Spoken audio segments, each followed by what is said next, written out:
Hey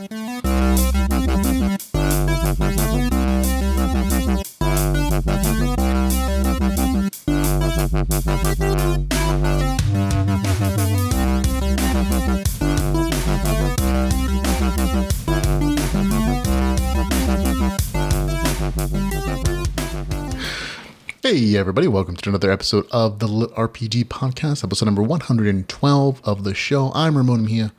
I'm here to bring you the latest LitRPG news, reviews, and of course author interviews. This week I have one update on a novel we talked about last week and 8 new reviews just for you folks at home. Of course, when I start out the show with the shout out to our latest Patreon supporter, we're getting new ones every week, it seems like. So thank you everybody for being such great supporters.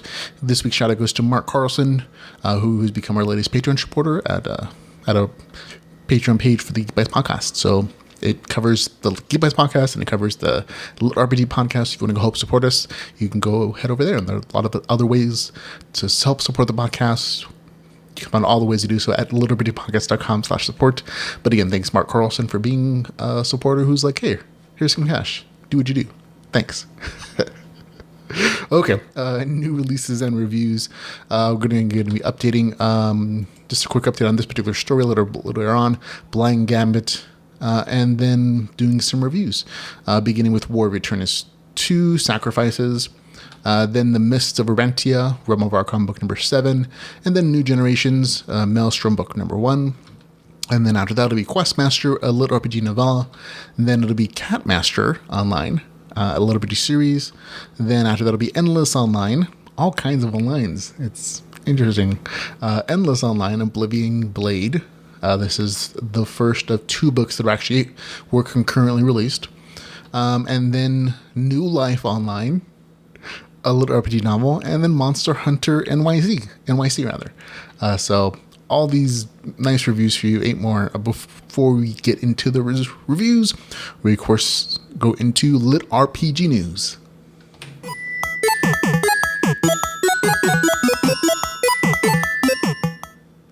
And in LitRPG news, we begin with some entertaining stories here.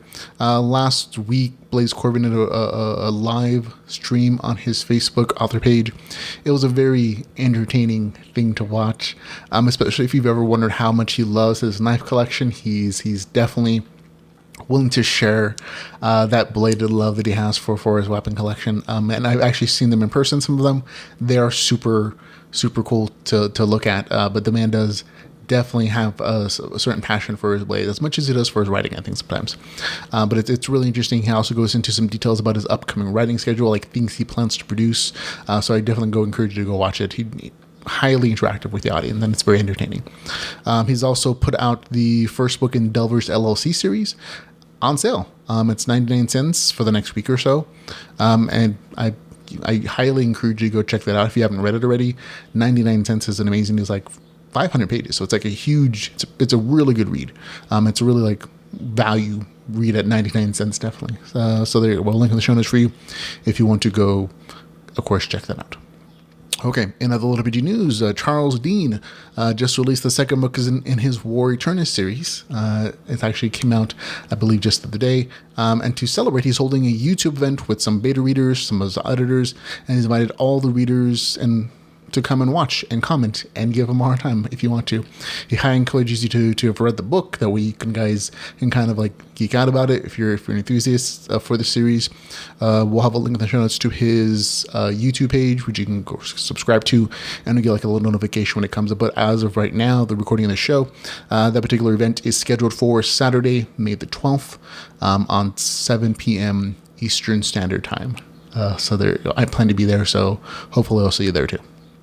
Okay, now in some not so awesome news in our community, another wave of emails from Amazon went out this week telling authors that, quote unquote, we're reaching out to you because we detected reading or borrowing activity for your books originating from accounts attempting to manipulate Kindle services.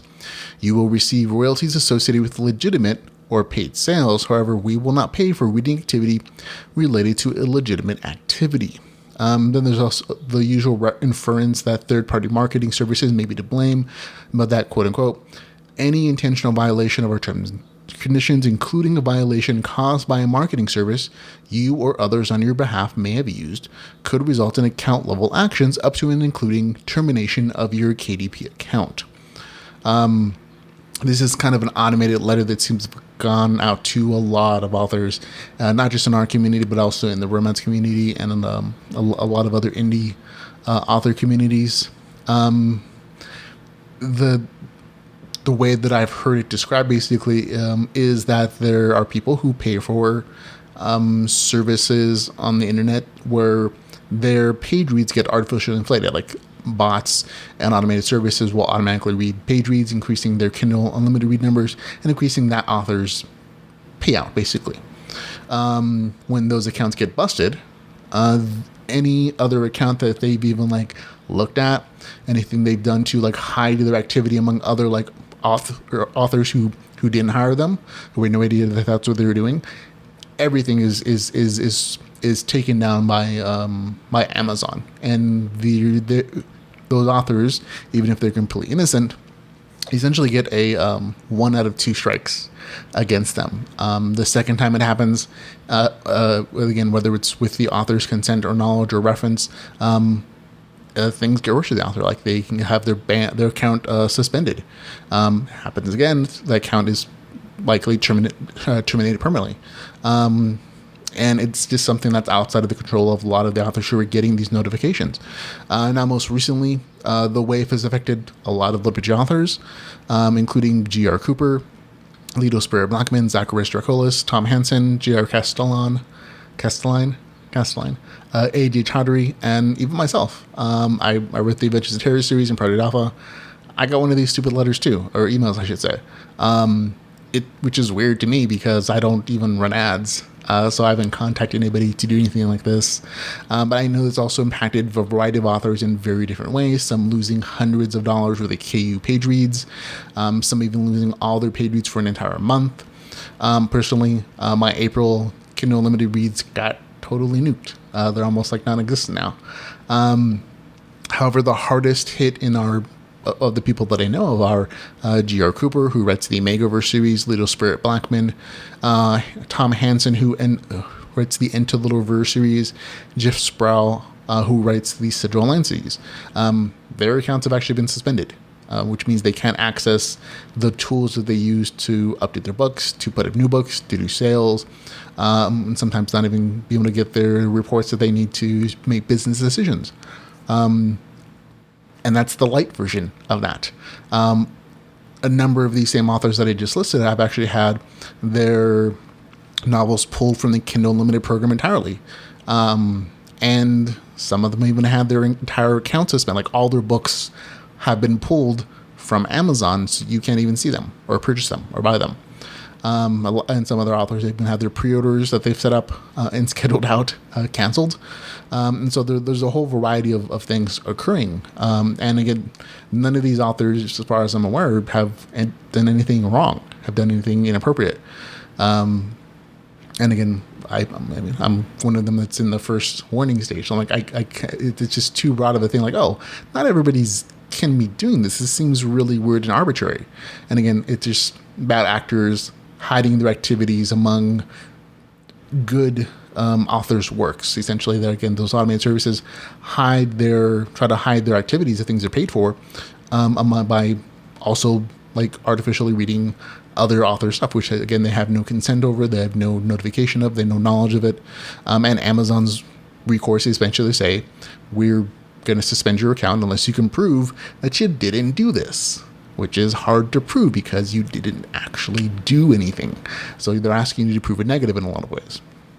And because of this, many authors are choosing to remove their titles from Kindle Unlimited rather than take the chance of getting their account suspended or even closed because of something some shady page reader service has done to them without their knowledge or consent. So this is, again, more of an informational update for the audience, for the readers, in that a lot of your favorite LitRPG authors are going through this particular situation, again, they have no control over.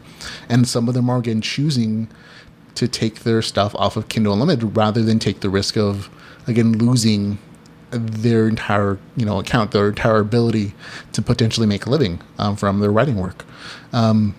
I myself personally, have kind of come to the decision that's what I have to do as well. Like a lot of my books already have been renewed automatically for Kindle Unlimited, so I can't take them out officially. I can just stop the automated part and let their terms of service finish up. But Adventures in Terror book number 3, which I'm currently finishing now, won't be on Kindle Unlimited, just because I don't want to take the chance of it being taken down in like the biggest month when it's released. And so it's going to stop some people from like reading that story potentially. But for me, it's kind of a decision I had to make, because otherwise I potentially lose my entire ability to write and to make a living, and that's my full-time job now. So these are just decisions. So if you, again, remember, support your authors that you love. You might not be able to read them on Kindle Unlimited, but you can always support them in other ways. A lot of times they have Patreons. You can always, of course, buy their books. That's always a great thing.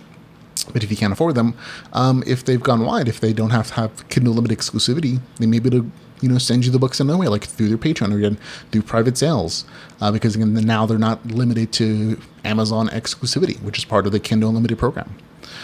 So again, support your authors that you love in any way that you can. They don't write without your support. And of course, if you want to let Amazon know that you don't like what they're doing, we have a couple links in the show notes where you can contact them, including Amazon customer service number if you're a phone person, or just a web page, a link in the show notes for feedback for Amazon. So all kinds of ways that you can go let Amazon know that you don't like what they do. Okay. Now, in more happy news, Daniel Scheenhofen, who is the author of the Alpha World series, Apocalypse Gates, Last Horizon, he has decided to go full time. What a great choice. No, I mean, honestly, it is a good choice, even though like this is a particularly unusual moment for our community authors. He put in his letter of resignation, and he says that he's going to be a fully fledged full-time author come May the 20th. So I want to congratulate him. It's a really big step. It really is. And I wish him the best. I'm personally a big fan of his work, and I've enjoyed reading all this stuff, and I've enjoyed every single conversation and author interview I've done with the guy. He really is a good person, and his work speaks for itself. Like if you like that series, you generally usually love it as well. So he also has a Patreon page if you want to support him in that way to help. It's one of those things like when you're an author, your income comes in like spikes and waves. Like it's not always consistent. And so having a Patreon base of supporters that are just kind of, even if it's like a little bit of money on a regular basis that you can kind of count on, it really does help assuage your fears of like, am I going to be able to pay bills this month? Or can I afford to keep being a full-time writer? So please go support him, of course, any way, shape, form you can. But he does have a Patreon page at DJ Scheenhofen on Patreon. So there you go. Okay, now talking about some things that are out now. Haven't reviewed them, but they are currently available. Want to make sure you're aware of them. Mightier Still by Tom Hansen, one of the authors we talked about who had been affected by this. It is out currently now. It's called Mightier Still, LitRPG, Enter the Reverse Side Quest, as is Vasily Mihenko's actually latest novel in the Barleona universe. If you know Vasily Mihenko, you've probably read Way the Shaman, which is probably his most popular series. This is a new main character. This is a new story, but it's set in that same kind of game universe. He's written it with co-author Eugenia Dimitrieva. The two recently published a short story together in Your In-Game Book 2, which is a short story series I recently reviewed. It was a very entertaining read, to be honest. I actually liked it. It was another short story set in, again, Barleona, which is Vasily's world. But he's doing a co-author thing. So I'm kind of curious to see how this actually plays out. But I have good hopes. Like I said, I like their short story collaboration. So I'm hoping this one is as entertaining. Okay. Also out now is Kayla Levon's Options, book number 2. And see also is The Song Maiden by Jonathan Brooks. Adam Drake, who writes the Level series, like Level 5, which is coming up soon. His novel is titled Bitch Berserker. So not a fan of the title myself, but no judgments until, I actually get a chance to read it. But it does say in the novel description, this is a LitRPG title, and it is apparently pretty graphic. violence. So it's also a warning in his author description or novel description for the title. So there you go. New audiobooks that have come out recently. Super Sales on Superheroes 2 is out as an audiobook. This title has switched narrators. I believe the first one was Jeff Hayes. This book, second book in the series, is Nick Podell. And it's also published by Podium Publishing. So there you go. It's out now. We have a review version of the ebook in the links in the show notes, of course. Also, as an audiobook is Vasily Mahenko's Dark Paladin Book 3 series. It's called Restart. It's the third book in that series. And of course, link in the show notes for their ebook review. Also out now is Emerelia Book 5 as an audiobook by Michael Chatfield. It's called This Is Our Land. We, of course, have a link in the show notes for that review as well. So go check these out if you're a fan of these as ebooks. You're probably going to be a fan of them as audiobooks, unless for some reason the narrator doesn't like click with you or something. But remember, you can also listen to samples before you buy. So there you go. Okay, on to upcoming LitRPG. This is just where I read off stuff that's coming out in the near future to let you know. There are a few new titles, but of course, you can feel free to skip ahead if you're not interested. Coming out on May the 11th, which is just tomorrow, is going to be Warrior Academy Tournament of Heroes, Episode 3. This actually might be out by the time you actually watch this. A lot of people watch this on a Friday when I record on a Thursday. But it is out then by Gabriel Wathwig. I'll actually be scheduling an author interview with a guy in the near future, and hopefully we'll get that out and you guys can enjoy that as well. He's a very quirky author who writes some very interesting stuff. It's always highly entertaining, but I know it's not everyone's cup of tea all the time, but I like them. Out on May the 15th, Goblin King, a LitRPG GameLit novel adventure monster slayer online book number 1. That's the title. Out again on May 15th. Out on May the 17th, World of Kark, book number 2. On May the 22nd, it'll be Gestation, Project Chrysalis, book number 1. This is a new series from LitWorld. So there you go. Out on May the 24th, God Mode, Alter Game, book number 3. May 27th is Kingdom Level 5 from the author we just talked about. Out on May 28th, Trial by Fire. It's the second book in the Areki online series.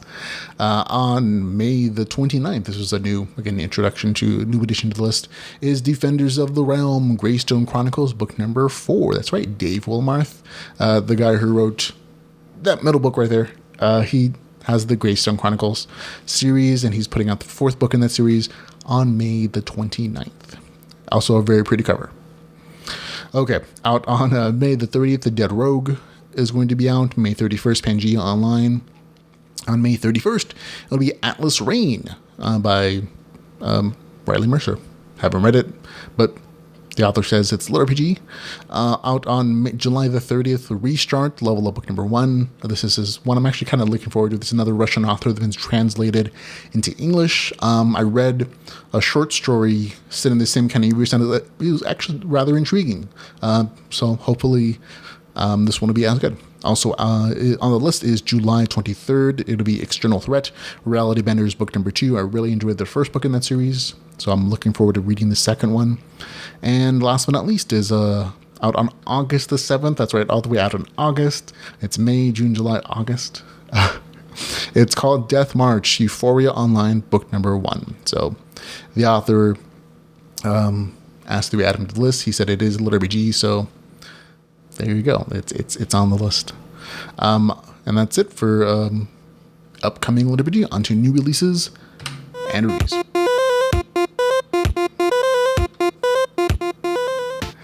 That's right, I cut myself off. New releases and reviews. First is going to be just like a small update on a particular novel, Blind Gambit.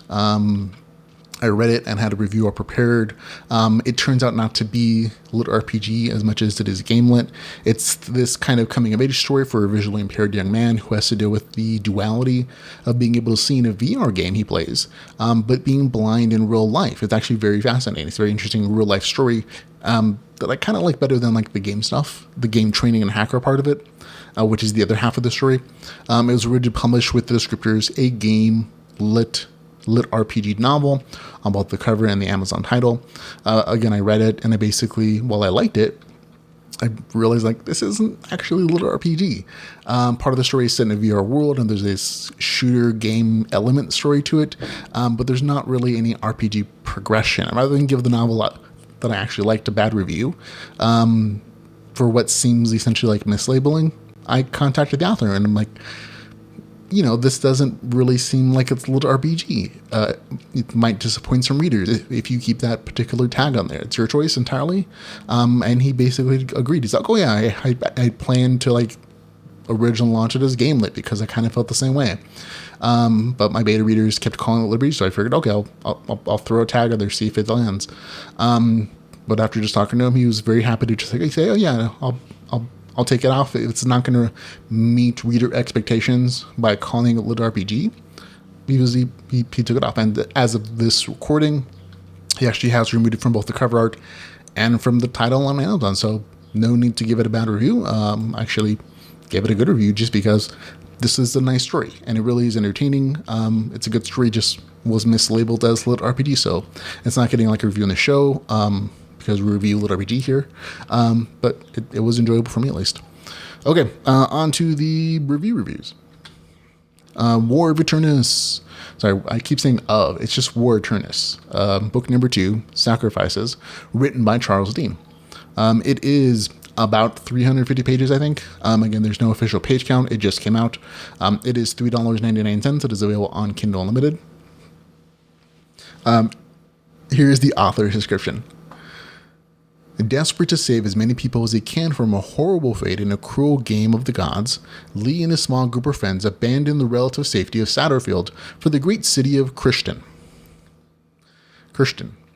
Tensions within the city have reached a breaking point upon the arrival of an enemy herald, and Lee is soon caught up in the struggle for power. Captured, imprisoned, and forced to fight for his life on the blood-soaked sands of the Christian arena, Lee has to figure out how to survive long enough to mend the rifts in the broken city before it falls apart completely. Armed with new skills, joined by new allies, and up against the most dangerous enemy yet, Lee's bid for survival in the War of Eternity takes on even higher stakes as he learns what true leadership requires. With an ominous new threat looming in the distance and an army on the horizon, Lee has to answer one question. Can he pay the price of victory? So, there you go. That is the author's description. And I just realized like what that city's name sounds like when I say it out loud. I really just like been reading like, oh, that's another layer of like subtext to this whole story now for me. I've already read it. I'm like, oh wait, that does mean something now. So there you go. We always learn something sometimes. I'm always happy to learn things. My review basically is really super short and simple. I had a good time with this thing. It starts off shortly after the end of book 1, that I had a nice review for anyways, with the core team trying to collect bounties to raise funds for their home village. They get to this new town, and things don't go well for them. And the novel, and this section of the novel essentially is really introduction to the larger world, because book 1 basically isolated them in this one kind of starter beginner town, and so they're expanding their influence and their knowledge of the larger universe, at least as far as the main character goes. And it doesn't look great for humans, to be honest. Like, there are a lot of different cultures and races and species that are coexisting, and powers is fluctuating in this particular new place that the characters go to. There's a lot of good fights in the story. There's lots of leveling, magical crafting.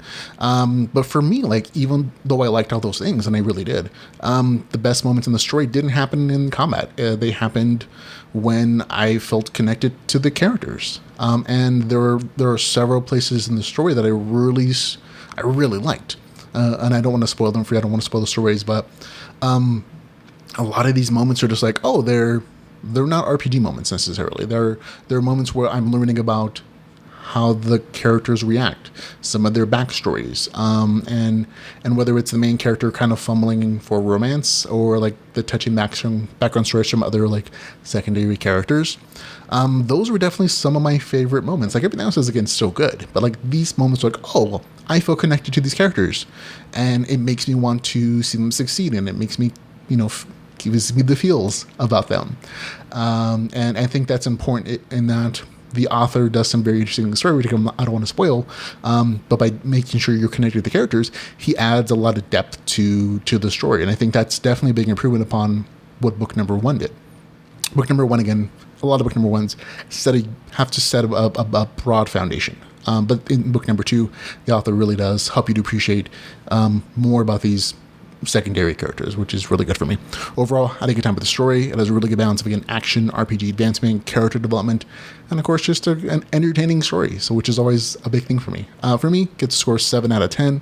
I would definitely rate this if I was doing a sliding scale, probably along with like 5.7, 7.5, 7.6. Very entertaining story. So that's War of Aeternus. I keep putting the of in there. War Aeternus 2 Sacrifices with a score of 7 out of 10 though. So there you go. Had a good time with it. Okay, on to our next review, which is The Mist of Erantia, Book 7 in the Realm of Arkon series, written by G.A. Killa. Okay, this one is 303 pages, $5.99, not available on Kindle Unlimited. And again, that's just a choice of the publishers. Here's the author's description. Honestly, I'm understanding that choice more and more now. Here's the author's description. Roman was never supposed to escape the locked plane that was his prison, and yet somehow the impossible task becomes possible with the help of new friends, and despite the tricks of old enemies. Too intrepid was the demon driven by the fury of battle, the sorrow of defeat, the bonds of unbreakable friendship, and the longing for his beloved. But when gods themselves join the fray, the chances of victory fall from slim to none. Just until that to Roman, better known as Creon, the Prince of Arcadia, or to his friends, for their will to fight for their realm they now call home is inexhaustible, and fight they will to the bitter end. So there you go. It's a very interesting introduction. Okay, if you're a fan of this series, this is must read, obviously. You've probably already picked it up, but it is out. I kind of wish the story was in KU. At least I did when it originally came out. But it's really not one of those series you can kind of pick up midway through anyways. So also be aware that this one seems to have a few more technical writing translation errors than ones before it. It's definitely noted by not just myself, but also like other reviewers who picked this up. It's just one of those things you have to kind of accept with translations. Roman, Max, and his sister finally reunite in this story, and that's where the story starts off. It's a nice reunion, and it's sweet, but it's not as sweet as I thought it was going to be. I think at the end of the last book, in book 6, I thought, oh, they're finally together. This is not spoilery. It's in the novel description. And I thought, oh, this is going to be like a touching reunion. This is what we've been building up to for like 6 other books. Like the main character escaping the demon realms and getting back, finding his sister who's been so worried about him and his friend. I believe they uploaded their minds, so they're stuck there anyways. And I thought it's going to be this great reunion. They're going to go on adventures and have fun. And their reunion was a little more muted emotionally than I thought it was going to be. Like there's definitely acknowledgement of feelings and stuff. But they almost immediately get back to questing and going on and like following up like big plot point quest lines kind of stuff. And that just is what it is. I was like, oh, slight disappointment on that level. But they do hang out together. They do go on journeys and adventures, which I don't want to spoil for you, obviously. But the questing is, again, and the action is where the story kind of shines. Like, there's some seriously epic fights with like really good loot and really good quest storylines in here. And the thing about the gods in the novel description is not hyperbole. This is again one of those stories where like every novel tries to kick up the action and the adventure up a notch. And now they're hitting like god level kind of stuff. So I'm kind of curious to see how they're going to increase that again in the next novel. I'm not sure if they can do it without like making everybody overpowered or making like the epicness of this kind of overwhelm like the basic fundamental things that we all love. But I'm definitely curious to see where it goes. Overall, again, a good action-filled story with a very epic ending. I should warn you, the end does kind of have this cliffhanger-y thing kind of do with it. I don't think it ruins the story personally, but it is there. It bothers some people, which is the only reason I mention it. But for me, good story, entertaining, with a score of 7 out of 10. That's Mist of Erantia, Realm of Arkon, book number 7, with a score of 7 out of 10. Okay, on to our 4th review. It's going to be New Generation, Maelstrom, book number 1, written by 2 authors, A.K. Denick and Francois van der Hoel. So there you go. It is 269 pages, $3.99. It is available on Kindle Unlimited. Here is the author's description. A single look changed everything. It might have been the sight of blood in Caden's hands. It might have been when he laid eyes on the woman haunting his dreams. Forced against their will to work in a new world, Caden and Lainey will have to serve a wicked god and fight for survival every single day. An old foe to God Bardos appears and offers them salvation, where his offer save or kill them. This is Maelstrom, prepare to be changed. So there you go. That is the author's description of his novel. And a quick heads up on this. This novel has a lot of technical writing issues. I recommend you download a sample if you want to see if that's going to bother you or not before you actually purchase it. Of course, since it's in Kindle Unlimited, you can kind of check it out for free or free-ish with the program. So there's no risk for you there. But again, there's enough there that even my brain was like, oh, I noticed these things. And my brain is kind of been conditioned over the course of the years of reading so many LitRPG stories to kind of ignore a lot of small details. So just a heads up. Okay. Basically, this is a series of fights and dungeon dives, kind of held together with a kind of super vague plot to distract an evil god long enough to make him mortal. And that's kind of the fundamental premise of the story and what it is. It is LitRPG.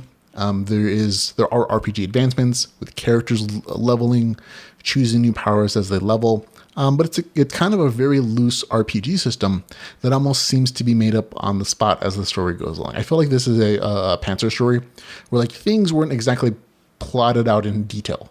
And that's fine. That's just a way to write a story. It's neither good nor bad.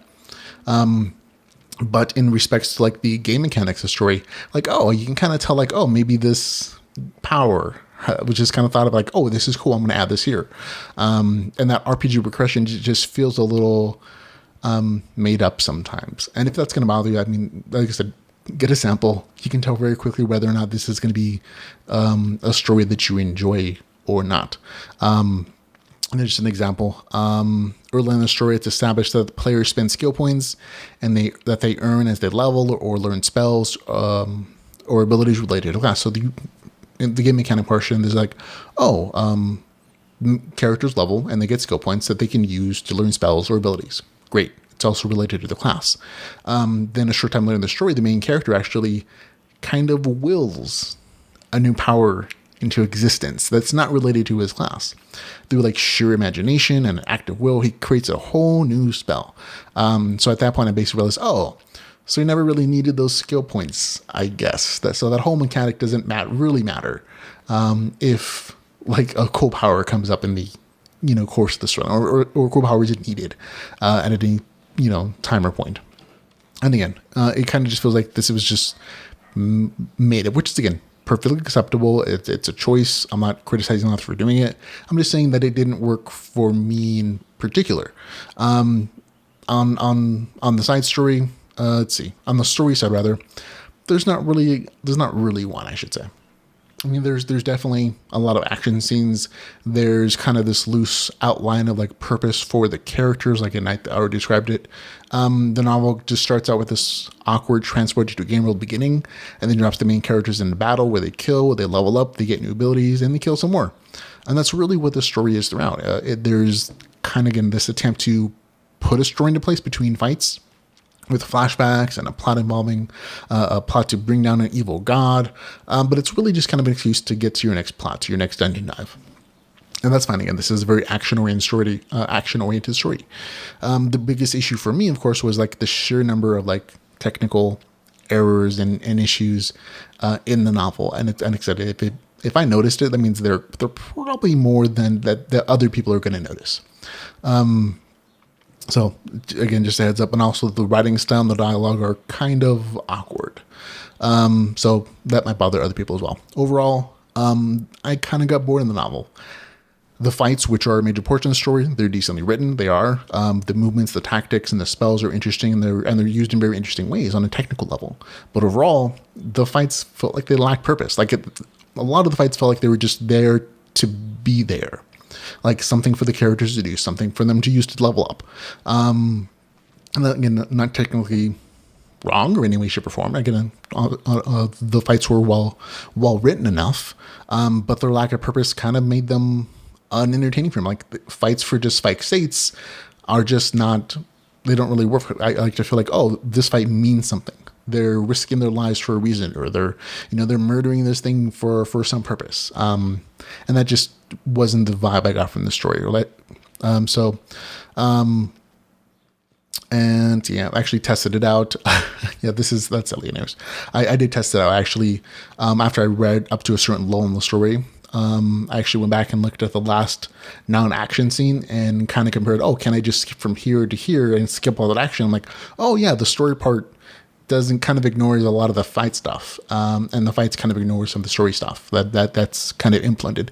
They feel like they're sometimes very separate entities that just happen to have like the same name characters in there. And like I said, it is what it is. If you're in the mood for something that just throws fight after you and like a serialized storytelling format, you might really enjoy this one more than me if you can look past some of the technical issues.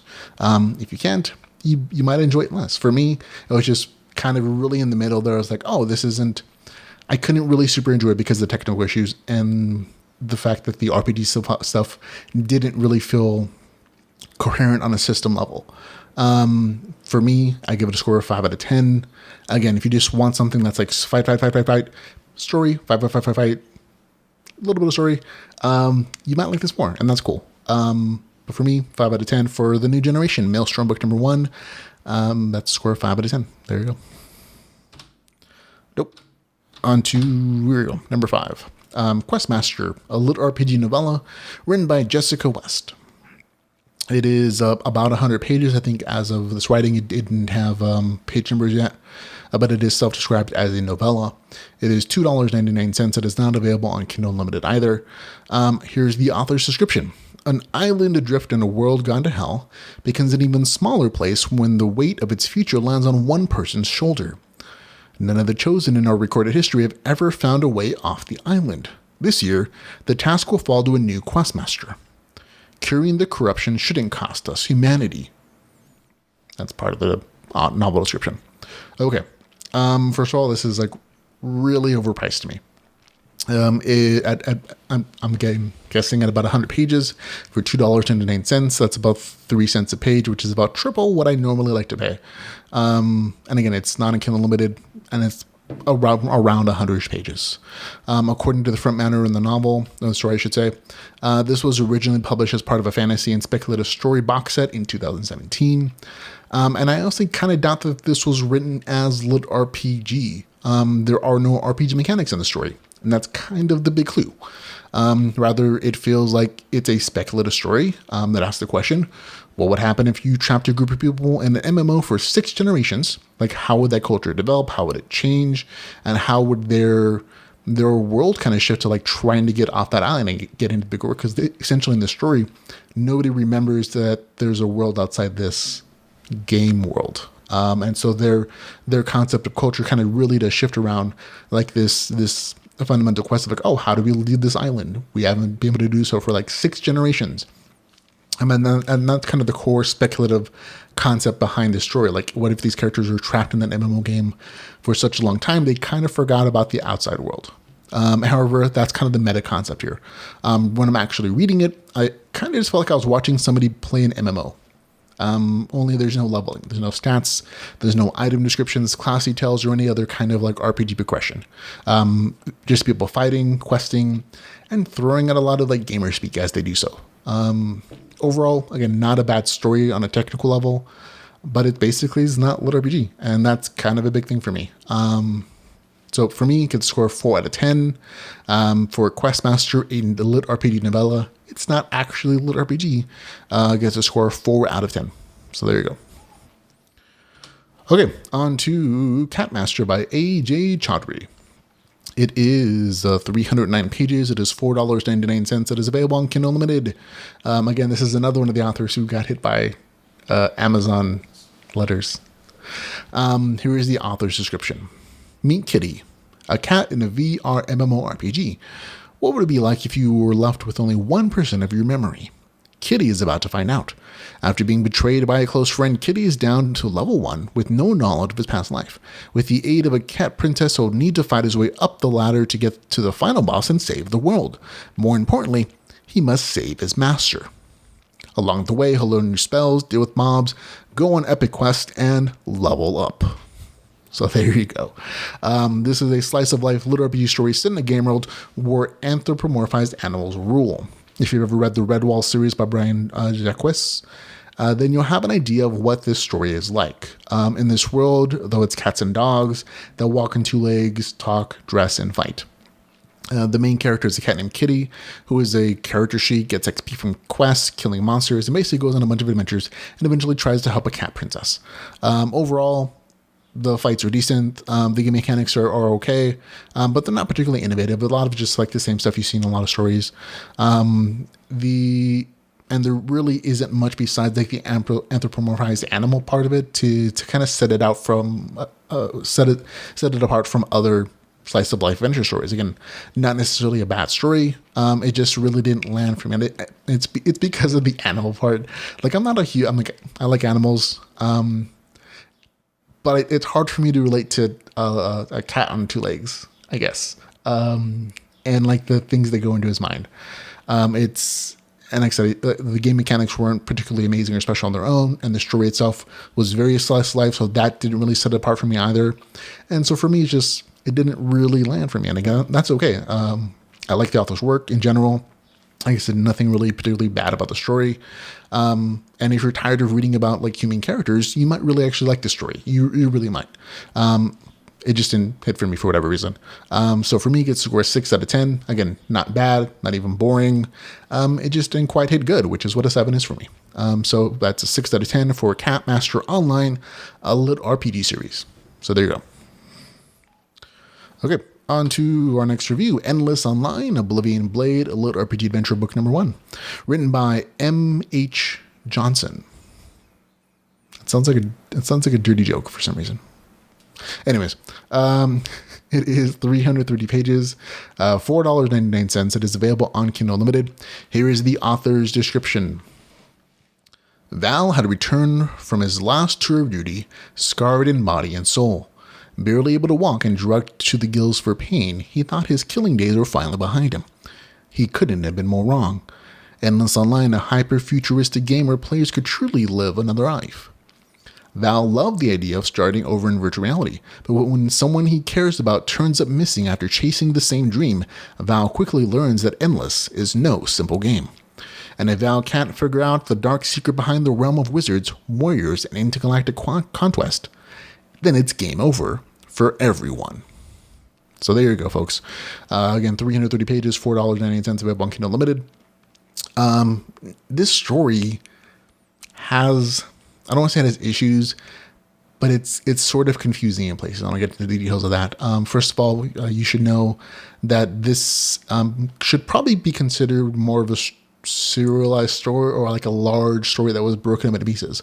Books 1 and book 2 in this series are actually published at the exact same time. And for good reason. Like the end of this book just ends abruptly, and it's picked up immediately in book number 2. And so if that kind of storytelling bothers you, like you need like some firm resolution at the end of every book, this isn't it. It does really feel like either a serialized story that was cut up into like 2 or 3 books, or like essentially like this really long, like 1,000-page book that was cut up into like 300 sections. And either way, it is what it is. So just be aware of that. The novel has a bit of an unusual beginning, and the premise of the story shifts around quite a bit. It starts out as a character development for like an injured soldier who's a gamer. Then it shifts into the cyber thriller thing. And then it shifts into portal fiction for the rest of the story. Like it's sci-fi fantasy universe with RPG mechanics that don't really feel like they matter to the story. And that's what most of the story ends up being. But like there's just like these really weird shifts in the storyline that feel abrupt. They're interesting. I'll give you that. But they really do feel like big tonal shifts. Like the author couldn't really decide, what exactly kind of story this was going to be as they were writing it. And like I said, it's just it's an author choice, which I don't criticize. But again, as a reader, I'm like, in one respect, it's like, I don't know what's coming. In the respect, like, I have no idea what's coming. And it can be confusing for some people. Now, having said that, I also think that this is a really well-developed story. There's a lot of character development for the main character before he's transported to that new world. There are scenes that do this in flashback form later in the story, but they, to me, feel like they interrupt the sci-fi fantasy world storyline. So while they're interesting again, they really do feel out of place in a lot of ways. The sci-fi fantasy world has really deep lore, politics, histories, defined relations between like magic and technology. There's a lot of world building that goes into the story, which I'm a big fan of. However, also the secondary characters in the story have unique and interesting personalities. So it's not just like the main character who's interesting. The other characters, like later on again after he portal fictions, they all have personalities. They'll have histories. They'll have particular relations with each other and reference points for the main character. And so I can see like a lot of interesting story potential in those relationships. And also the action that's in this story is well done. Like, it's really interesting. It's really like, it grabs you and it kind of keeps you there during the action scenes, like top-notch stuff there. But fundamentally, because the RPG mechanics in the story don't feel like they have an impact on the story, it really lessened my enjoyment of it as LitRPG. I'm going to give you some more specifics in a second, but it's going to be a little spoilery. So if you just want to know, this one gets a score of, I believe it's a 6 out of 10. Yeah, 6 out of 10 for me. So you can skip ahead of the next review if you want to, but I'm getting into a few more spoilers just because I feel like a few more details need to be given if I'm not going to give this a good review. So there you go. Your spoilers ahead, folks. Okay, now speaking of shifting premises and story, the beginning of the novel starts out with a scene where the main character I think it's Valor, is playing an MMO with his friends. He's playing an MMORPG on a computer screen. He's seeing everything happening, and it's like a fairly long scene in context of the rest of the story. And ultimately, it's absolutely meaningless. And again, not a badly told, essentially short story, but in the context of the rest of the story, like, it literally has no meaning whatsoever almost. Like, essentially, there are two things that are established by this thing. One, the main character establishes gaming cred. But again, it doesn't mean a darn thing, because he never plays another game in the story. He never uses gamer logic. He never uses any like the skills he learned as an MMORPG player. So again, it's pretty meaningless. Now, the only thing that does matter that was established here is his connection to a girl that later on goes missing in the story. And again, that's not spoilery. It's in the novel description. And she's the focus of like I want to say like middle section of the novel, like between like, I want to say 15 and 25-ish percentage. And the main character is essentially contacted, because he's a former soldier. He's contacted to try to help find out where she is. And like, their last clue is like, oh, she signed up for this weird video game MMO beta testing called Endless Online. Again, that's in the novel description. It's not spoilery, but the main character is recruited to kind of infiltrate this company and find out what's happening to this girl. And this section of the story, like this, like, I want to say early middle part, really does feel like cyber thriller. So it's just from like, oh, character development from a former soldier who plays MMOs to, oh, now this is a cyber thriller. And that goes on for a while. And there's some really cool scenes in that section. There really are. And I thought that part was well done. It surprised me on several levels. It didn't follow like the traditional tropes of a cyber thriller necessarily, but it was like very interesting. So some kind of Jason Bourne stuff happening there. But then at the 27% mark, it shifts like hugely. Like, it really does like shift direction almost like 90 degrees in some respects. It goes from like that infiltration part to like portal fiction, like sci-fi fantasy portal fiction.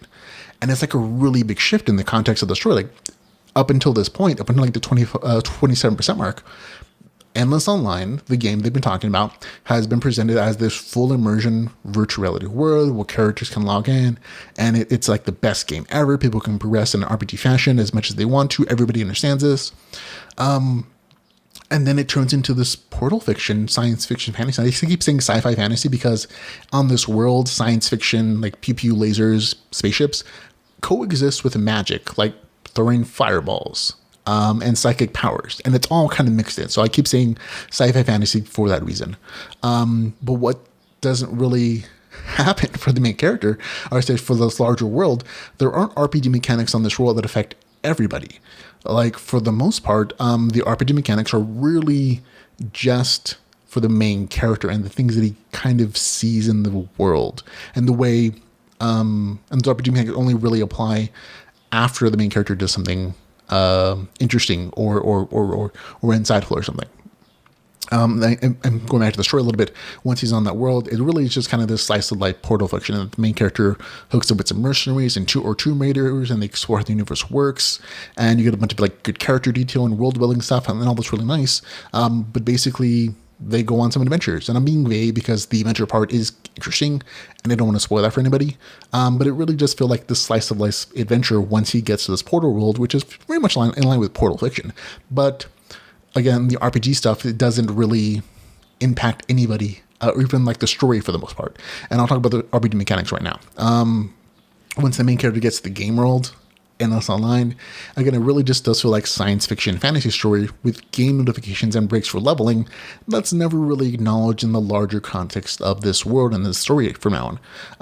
I'm going to be perfectly clear. This is LitRPG. It really is. There are levels gained, there are skills learned, there are skill increases, and stats go up after leveling for the main character.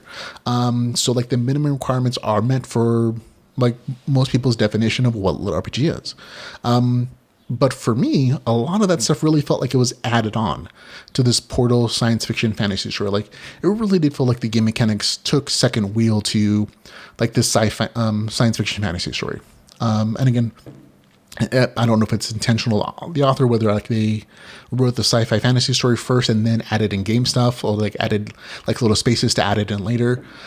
But it felt like that was the primary focus of the story, and the RPG mechanics really didn't feel like they mattered, except to like give informational stuff about, oh, the main character learned a spell, or he did a psychic thing. Here is a notification about like, here's an appropriate, and again, the work went into like making these detailed and interesting powers and descriptions and notifications. But again, ultimately, a lot of time in the story, they're not even acknowledged by the main character. Like sometimes it is like, oh, he sent us a psychic thought and reads a notification. And other times there's literally like pages and pages of notifications. And afterwards, the main character just goes on in the story like none of that ever occurred. Like he doesn't see it, or it doesn't impact him in some way. And it's very much an off and on kind of thing.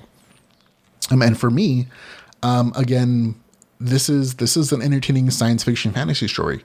It just feels like that game stuff doesn't really matter, or like it was a secondary thought to the story. And again, that's just a choice. As far as like it's a writing choice. So there you go. Overall, again, I like the portal fiction aspect of the story. Like I said, entertaining. I also like the cyber thriller part at the beginning. It was kind of confusing that they are in the same story. Like they don't feel like they mix. It's a very awkward transition to the story between cyber thriller and portal fiction fantasy. But again, it's entertaining. And if you think of it as science fiction and fantasy portal fiction, like it really is. But when I look back at my experience with the novel, after I'd finished everything and looked at my notes, and I thought of it in the context of a lit RPG, like there wasn't that same satisfaction that I get from a good lit RPG story that makes me feel like I'm in my favorite RPG game or my favorite tabletop game, or like these game rules matter to like this larger world, and like and that satisfaction just wasn't there for me. So what I really liked about the story just really wasn't RPG related at all. Which honestly just felt kind of was tacked onto the story. Whether that's actually the case or not, I don't know that it is, but that was kind of the vibe and the feel that I got when I was reading this story.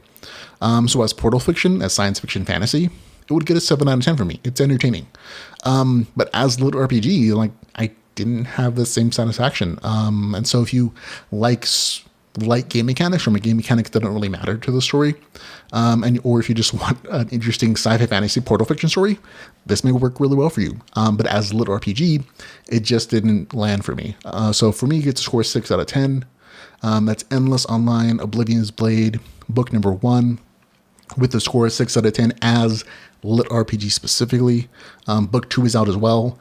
I wasn't interested enough to kind of read book 2, to be honest. It's just like, as lit RPG, there's a ton of other stuff for me to read that is more like grabs me and just like, oh yeah, this is great. But again, go for to read books 1 and 2 if you're looking for something different. There you go. On to our next review. New Life Online. a lit RPG novel written by Jordan Cross. Very pretty cover. And that's probably the nicest thing I'm going to say about it. It's 560 pages. It is $4.99. It is available on Kindle Unlimited. Here's the author's description. If you lose in the game, other people will die in real life.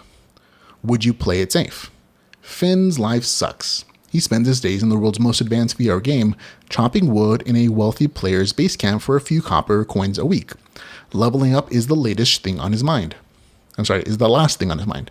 When Celine, the girl he's grown to love like a sister, mysteriously disappears, both in real life and in the game, Finn is shaken into action. He is determined to find her. If only his character weren't so darn useless. The developer's challenge couldn't have come at a better time. It offers a new life in a new world, but there is a catch. The standard rules of the game don't apply, and only 3 things are certain. Everyone starts at level 1. The monsters are unlike anything any player has seen. Death comes at a higher cost. So there you go. That's the author's description. And the writing level is not as good as the description, I'll say. From the very first sentence of the story, you can tell that this novel has a lot of technical writing issues. And it does. That's probably the biggest thing that you're going to see in the beginning of the story that you're going to recognize. There were immediately issues with like inconsistent tenses, incomplete sentences, super awkward phrasing in sentences and in dialogue. And it really stands out. In the first, I'd say 20% of the novel, it's a consistent and noticeable issue. The author describes things in that first 20% like super factually.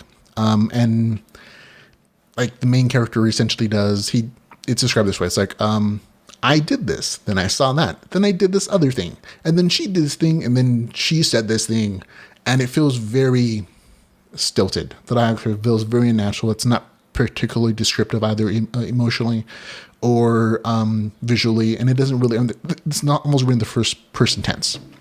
So one of the things about that particular tense of storytelling is that you get the opportunity to see and feel and through the main character or whoever's telling the story's perspective. And so you can see in details the things that they see. You can feel what they feel, whether it's emotionally or physically. And you get to use the main character's senses in a great detail potentially to capture the reader and make them feel like it's their story that they're seeing, like they're experiencing those things. And that's just not really exploited. It's not really used in this particular novel in general, but like super much not in like the first 20% of it. Like the first 20% of the novel is like it's a challenge to get through. And while the novel's writing gets better after that point, it doesn't really get good. The novel really just kind of hits this medium level of like, meh, for most of it. The game stuff is pretty standard once he actually gets there. The game mechanics are like, level stats, health percentage, honor descriptions. That's kind of it. No real depth there, no real innovation, which is fine. You don't need it to be LitRPG, but those are things people look for, and making those things make a novel special. It makes the story more interesting if they're there, and they're just not here.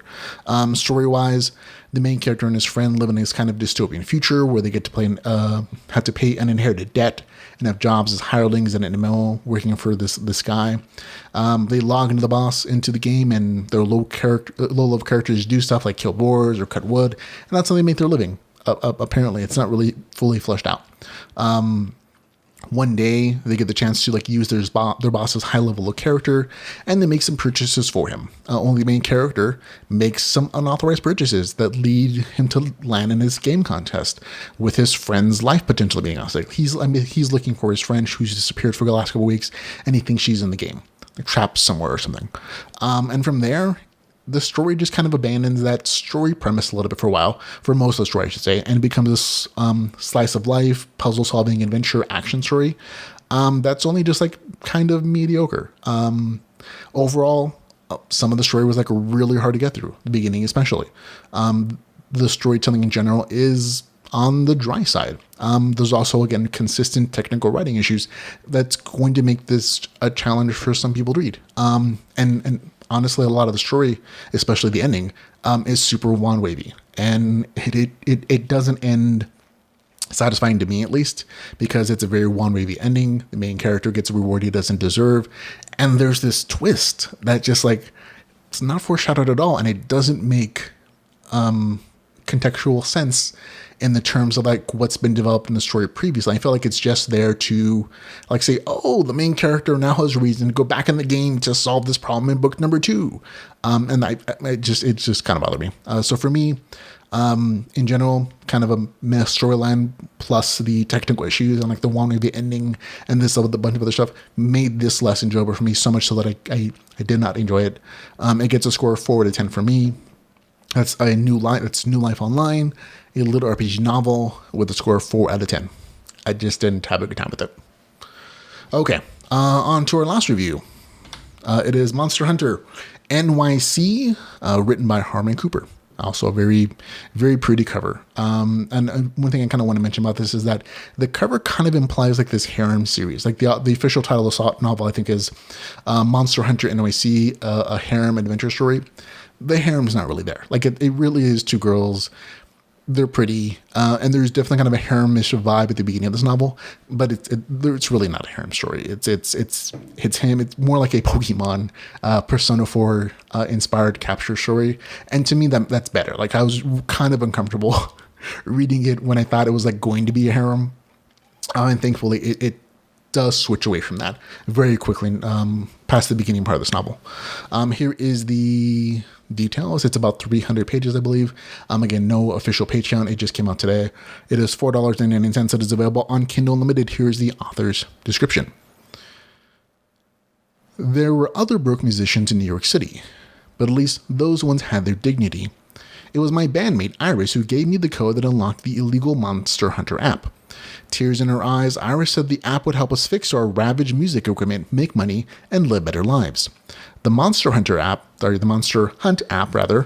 made me the alpha of 2 powerful huntresses, one of a half-dragon female, fond of combat and banter, the other a cute warrior fond of reading spellbooks and wielding 2 blades.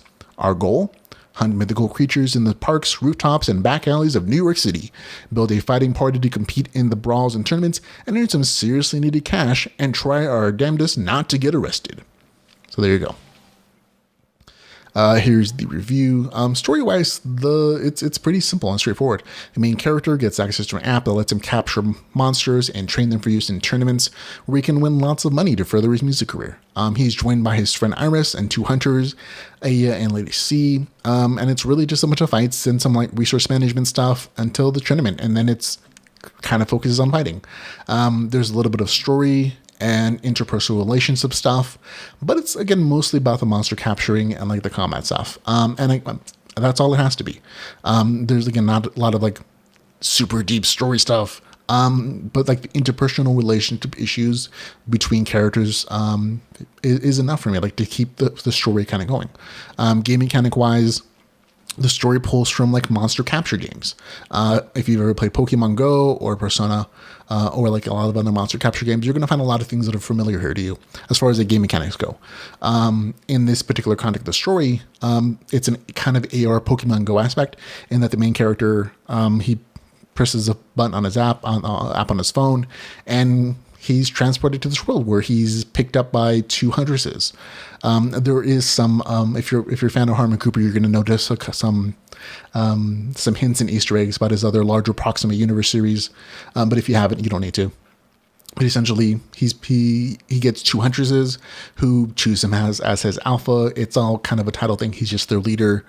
And they're supposed to help him capture monsters so that he can train them and build up a dojo and like do some combat stuff and a bunch of brawls.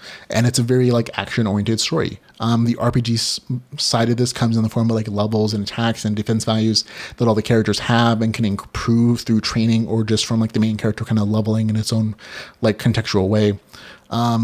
There are like a lot more like monster capture mechanics here that I'm kind of gloss over, because part of the fun of this particular story is that kind of seeing how the author is incorporating the RPG mechanics from those kind of video games into his story. And it's something that's kind of gradually revealed as the story goes along. But again, it's entertaining and it's fun. There's also an experimental music component to the audiobook version of the story that's being developed by Jeff Hayes and Soundbook Theater that I'm really actually looking forward to listening to, because in the story, the main character is a musician, as is his bandmate Iris, and they're friends, and they both do this monster capture hunt and everything. But there are several places in the novel where they do this, where they're singing and where they're like, it's described in text like, oh, the lyrics of the song. And then what I'm thinking is going to happen, this is purely speculative, I don't really know, is that during the audiobook, the Jeff Hayes and the other narrator are actually going to sing these songs, like the full-on version of these songs in the audiobook version of this novel, which I think is a very interesting and experimental addition to the story. Like, you're adding extra value to the audiobook version of this novel by actually having like this full on like musical component to it, which is rather unusual for storytelling. Like the audiobook becomes extra special because it almost has this bonus feature that the novel version doesn't, which I think is really cool. I also know that Jeff Hayes is considering like actually doing a full on like novel, playlist, or I forget what the music term is, but like, series of songs, a whole album relating to like this novel, which if he does is, I totally plan to buy, because I've listened to one of the songs, and actually showed it last week on the show, one of the songs that Jeff Hayes is producing for this novel, and it sounds really catchy. It's really cool, and I want to, of course, support the people in this community. So that's kind of a cool thing, a cool add-on to this particular novel. Going back to the actual review of the story, though, overall, it's a good read. Interesting story that brings Pokemon kind of like monster battling, capturing tournament systems into the story. I think it's a very interesting take on LitRPG in that, again, the author is doing something experimental. He's not just doing the same traditional kind of RPG fantasy stories. He's pulling something from other genres that still use RPG mechanics. And I definitely got to give him credit for being original in that respect. Again, the additional aspect of like, oh, music in your audiobook, or music as like this side thing, is also interesting to me. Again, the harem stuff in the story, it comes out a little bit in the beginning of it, but again, it's not really part of the story. Like, it really isn't. Like, there's like some flirting. There's no sex in the story at all. There's definitely like maybe some joking around with it, but it's minimal, like super minimal harem stuff, if you want to think about it that way. And most of that happens in like the first beginning part, where he's describing them as like, oh, these are some hot chicks, and then it kind of disappears from the story entirely. So if you're looking for like a super harem story, this isn't it.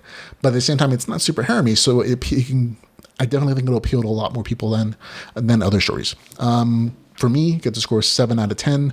If I'm scaling this thing again, it's probably along the lines of like 7.2, 7.3. Interesting stuff. A lot of interesting things here. Good story, entertaining, good action stuff. But the thing that probably stops from getting like a slightly higher score in that 7 range is just like the main character feels like he's watching a lot of these battles. And that's kind of the nature of monster capture stories, and that the main character kind of stands there and yells out commands and watches other people do things. That's not the entirety of the situation. Like, the main character does involve himself in battles, but it's a lot more rare. Like, a lot of time he spent watching and like or like giving orders, and that's fine. That's just, again, the type of game mechanics that this is pulling from. But for me, it's like, oh, okay, that's neat. It just makes it a little less involved with the main character. But again, small, super tiny point. Again, good score. It gets a 7 out of 10 for Monster Hunter NYC, and that's it. We're done. That's the show, ladies and gentlemen. Thanks for hanging out with me, for letting me blather on about all these LitRPG stories that I've read, and some of which I loved and some of them I didn't. Remember, though, if you want to follow us, you can find out all the ways to do so. We have links to everything in our show notes: Facebook, Twitter, YouTube page, Patreon, our webpage. Feel free to go look at them all. So one of the easiest ways you can support the podcast is just, following us on Facebook or Twitter or YouTube. We do a lot of like interesting different things in all those different contexts. And of course, if you want to help support the podcast on a financial level, use the links in the show notes. All the affiliate links we have in there, they help, even though they're like little pennies that we get from Amazon for every time you click on them, or like you buy something from Amazon, and it's not costing you anything to use them. Those little pennies add up, and they help cover the cost of the show. Or you can become a Patreon subscriber. A lot of great ways, and some interesting rewards if you do that. If you choose to support us in that direction as well. There also have links in the show notes for all the good Facebook groups. So enjoy each other. If you want to find out all the ways you can support the podcast, you can find out them at litrpgpodcast.com/support. There you go. So much stuff. Again, ladies and gentlemen, thank you very much for hanging out with me, letting me be a part of your lives as we talk about this thing that we all love, which is Lit RPG. And until we can hang out again, ladies and gentlemen, remember to go read some Lit RPG. Goodbye, everybody.